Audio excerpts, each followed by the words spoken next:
Hi, everyone. We are going to talk about another 10 cane rum today that was made by the Boutique Rum Company, and all of which requires a little bit of preamble. So bear with me before I get to the actual tasting notes and the review and the score and everything else that you probably want to know about.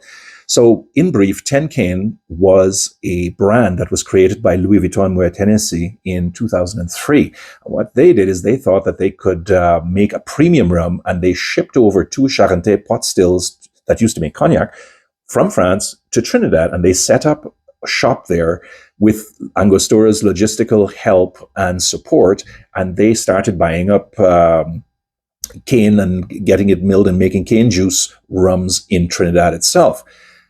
Strangely enough, they never actually made any white rums. They did their own brand, but it was always aged, and I believe that even though they set up in 2003 or 2004, the first distillates that we start to see are about 2008 and going forward. Now, of course, they did do this under their own brand as well before they shipped a few ISO containers over to Europe, which is where the independent bottlers are all getting it from. But at the same time, this is not from 10 Cane Company itself. This is from the Boutique Rum Company. And 10 Cane did fold its tents in 2015 because either they couldn't make enough money off of it, even with the bulk sales or the sales of their own branded 10 Cane rums, they couldn't do it, and they decided it was just a bit of too much of a money suck. And I think they made a mistake there because they needed the audience appreciation to grow. They needed to do, to just get out there and put the word out. And somehow, I've been in the rum game for quite a while, and although I did see them from time to time, I did not see any sort of serious marketing push. And for whatever reason, they couldn't make it work. And they decided at the end of 2015 to just shut up shop, and they walked away.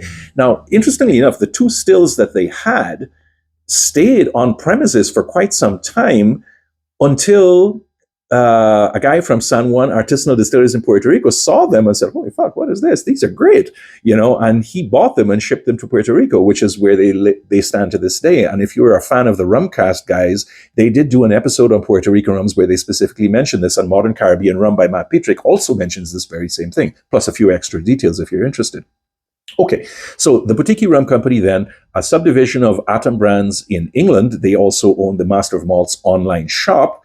They have been doing independent bottling for years, and I don't think anybody who's ever seen any of their labels would mistake them for any other, because they have a conceptual or a computer artist called Jim Will Paint It, who does all their labels, and they're always funny as hell. They've always got a tongue-in-cheek sense of humor about them. They always reference rum in some way, although in this case they don't. And let's just say they're distinctive, if nothing else. So, about this rum then. Cane juice, 60.4%. It's 14 years old, which for a cane juice rum is really quite old. Normally you don't see that. You usually see them less than 10. It was distilled in 2009. It was bottled in 2023. They are available in Calgary, probably for more than $100. I know I got this here, although my bottle is somewhere else at this point in time. And it is something I've tried about 3 times now, each time refining the tasting notes that I had. And the reason why is because I did try the Compagnie des Indes 9-year-old not too long ago and did a review of it just before this one. But this is an order of magnitude better. I really do mean that, because when you smell this, you're getting a really hard series of dark, tannic, woody notes. And that's, of course, the oak, yes. But there's more to it than that. It gets cut, if you want to put it that way, by just a whole lot of black cake and dark fruits and spices. You've got honey, a sort of like a tawny thing to it. There's a bit of Coca-Cola. There's some pomegranates. There's dark, very ripe cherries. There's even a little bit of mauby bark in there, which any West Indian would recognize right off the bat. There's a little bit of coffee grounds there, and even some wet ashes, which isn't the most pleasant thing in the world. But, there's really a lot going on here. And more to the point, it all melts together in a really nice amalgam. Tasting it, I think I'm going to have some more. Tasting it, you're going to get pretty much more of the same. In this case, what the nose promises, the palate delivers in spades, right? The strength, of course, makes it really intense, not more than you can bear. It's surprisingly approachable, even at that power. And again, you're getting that, the ashes and the mineraliness of a fire that's been doused with water. You're going to get that tannic oakiness to it. Yes, not excessive by any means. You get Coca-Cola, damp aromatic tobacco, those cigarillos I used to smoke when I was younger. And I used to think I was like whatever I was. I used to smoke those. Again, mauby and tannic barks start to make their presence felt. Coffee grounds, a little bit of pomegranates, and just prunes, peaches, and a little bit of citrus. Thank God for that, because that cuts just about everything else and gives it a little bit more fillip of character. So overall, this is really quite a good rum. Now, you would not mistake it for an agricole rum unless you really knew what you were doing, but you shouldn't even bother to try, because after 14 years of aging, does it really matter anymore? I suggest that it doesn't. I'm going to score this about 86, 87 points because I'm really quite pleased with it. And I'm going to finish this off after I finish this review just because I like it so much. And of course, I've had quite a bit over the last few months in Calgary and last year when I first came across a bottling of it, as I say, in the Kensington Wine Market. A couple of other points I want to make, not to belabor the point. This label is actually part of a series that the Boutique Rum Company put out called Movie Magic or Love of Movies or something like that.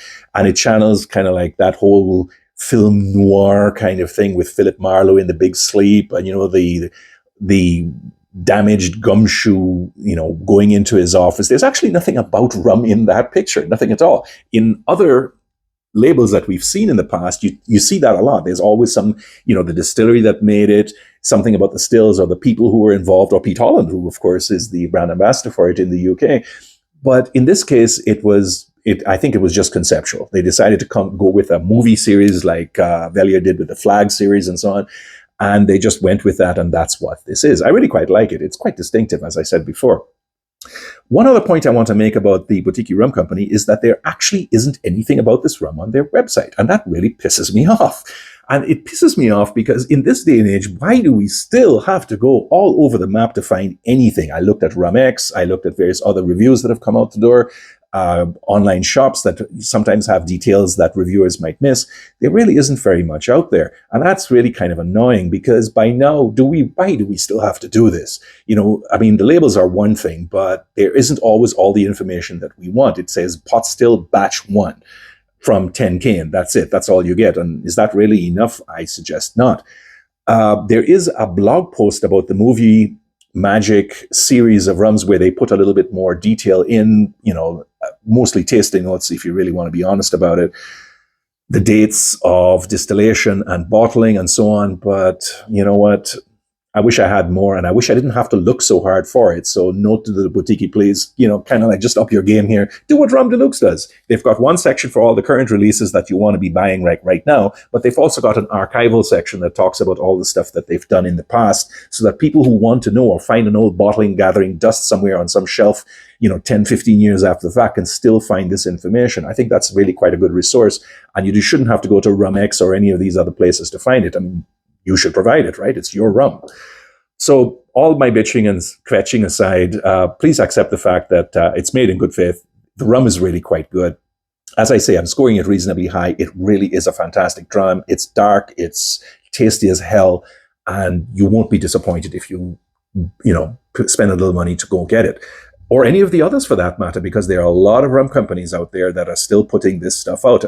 Will this be a Caroni of the future? I don't think so. There is no one big ass name that's coming out there and putting out a bottling every year. It's just too diffuse and too spread out for people to really get that sort of endorsement from somebody whose opinion that you respect saying this is the next Caroni. Well, it might be, but who knows?